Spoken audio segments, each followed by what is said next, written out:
Lesson number 1. Never believe a prediction that doesn't empower you. When I was born, the doctors told my parents that I would be dead within the first 24 hours of my life. 35 years later, all those doctors are dead.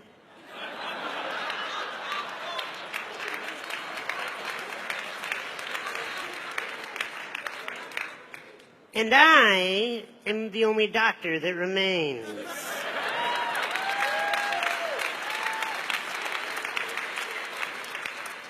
Never believe a prediction that doesn't empower you. How many predictions have been thrown at you your whole life?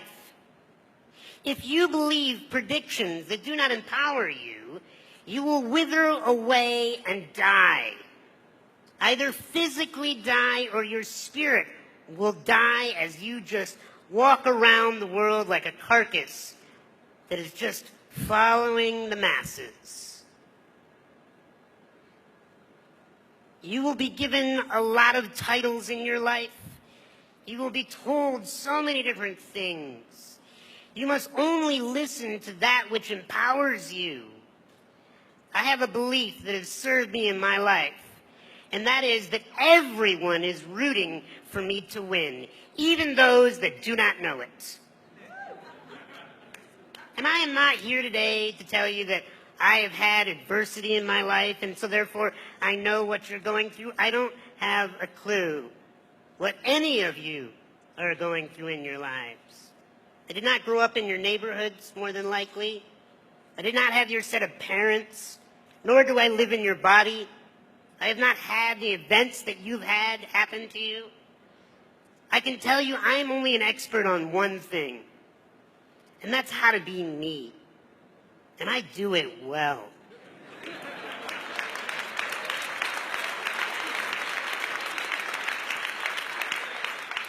But it's not come easily. I've gone through things that I don't wish upon anyone in this room. I've had metal rods pulled out of bone marrow while I was awake. I've had jaw infections where teeth had to be extracted and I can no longer chew my own food. I have to get up every day and be showered and cared for physically by another human being.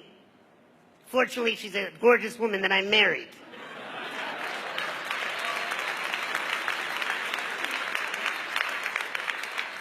I get stared at everywhere I go, and the moment people meet me, if they don't know a thing about my resume, they automatically, just by the human nature, think to themselves, oh, it must be so difficult to be that man.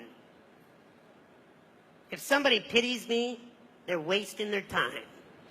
Because I have chosen a life of strength. And I am here to help you choose a life of strength. But I'm going to tell you, we've talked about drugs here. You know what the worst drug to ever hit the human race is? Pity. The moment you feel sorry for another person, or the moment you feel sorry for yourself, you're hosed. You are totally, completely frozen in potential. We cannot pity ourselves. We cannot pity you. Yes, I get to go home today. Yes, I get to have what many would call freedom, but I'm going to talk to you about freedom, about what I really choose to see freedom as. Because like I said, you cannot believe predictions that do not empower you. The second lesson today is you are not your condition. You are not. I am not disabled. Sure, I'll take the handicap parking privileges. But that does not define me as a man. Not able.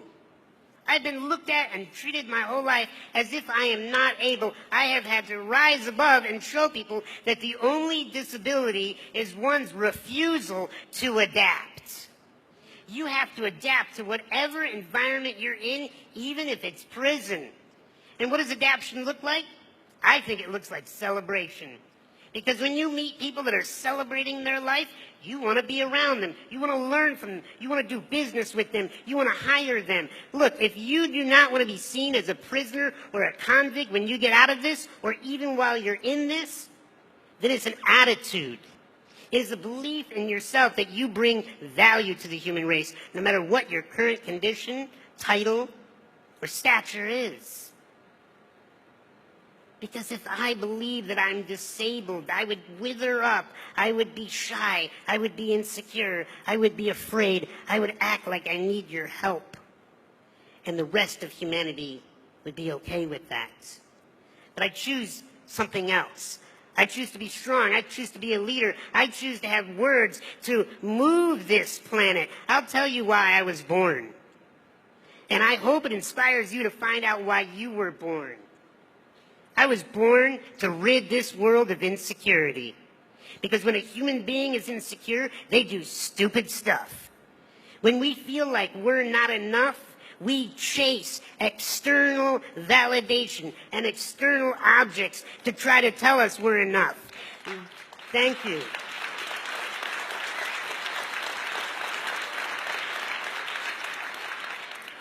You are enough. I'll tell you, I made a pledge as a therapist to love all human beings no matter what they've done. Because deep down inside, I found that every human being just wants to be loved. Even if they're tough, even if they're scary, even if they're vicious, you get them in the right position at the right time, they'll tell you the truth. They just want to be loved. You know who they want the love from the most? Not their moms, not their dads, not their wardens, none of these people. They want to be able to look in the mirror and love themselves. And if you can figure that out, then you're going somewhere.